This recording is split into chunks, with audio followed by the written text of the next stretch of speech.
এক দেশে এক দাদি ছিলেন, যিনি তার আপেল বাগানে আপেল তুলছিলেন।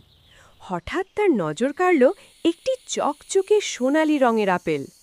দাদি অবাক হয়ে আপেলটি তুলে নিয়ে বাড়ি ফিরলেন।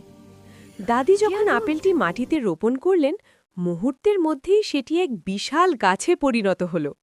কিন্তু অবাক করা বিষয় হল, সেই গাছটিতে সাধারণ আপেল নয়, বরং খাঁটি সোনার আপেল ধরল। দাদি ছিলেন খুব দয়ালু।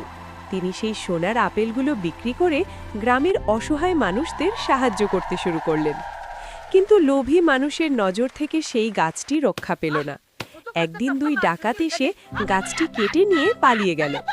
দাদি অনেক দূর দৌড়েও তাদের ধরতে পারলেন না। কান্নায় ভেঙে পড়লেন তিনি। ঠিক তখন দাদি দেখলেন একটি ছোট সোনালি আপেল মাটিতে পড়ে আছে।